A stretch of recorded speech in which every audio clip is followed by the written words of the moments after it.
অমলকান্তি আমার বন্ধু। স্কুলে আমরা একসঙ্গে পড়তাম।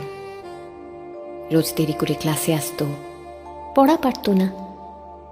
শব্দরূপ জিজ্ঞেস করলে এমন অবাক হয়ে জানলার দিকে তাকিয়ে থাকতো যে দেখে ভারী কষ্ট হতো আমাদের। আমরা কেউ মাস্টার হতে চেয়েছিলাম, কেউ ডাক্তার, কেউ উকিল। অমলকান্তি সেসব কিছু হতে চায়নি, সে রোদ্দুর হতে চেয়েছিল। ক্ষান্ত বর্ষণ, কাক টাকা বিকেলের সেই লাজুক রোদ্দুর, যা আমার জামরুলের পাতায় যা নাকি অল্প একটু হাসির মতন লেগে থাকে।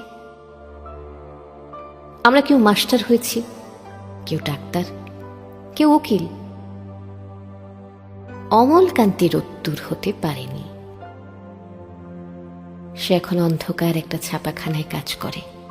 মাঝে মধ্যে আমার সঙ্গে দেখা করতে আসে, চা খায়, এটা ওটা গল্প করে, তারপর বলে উঠি তাহলে। আমি ওকে দরজা পর্যন্ত এগিয়ে দিয়ে আসি।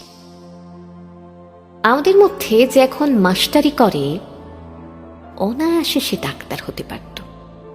যে ডাক্তার হতে চেয়েছিল, উকিল হলে তার এমন কিছু ক্ষতি হতো না। অথচ সকলেরই ইচ্ছে পূরণ হলো, এক অমলকান্তি ছাড়া। অমলকান্তি রোদ্দুর হতে পারেনি। সেই অমলকান্তি রোদ্দুরের কথা ভাবতে ভাবতে যে একদিন রোদ্দুর হয়ে যেতে চেয়েছিল।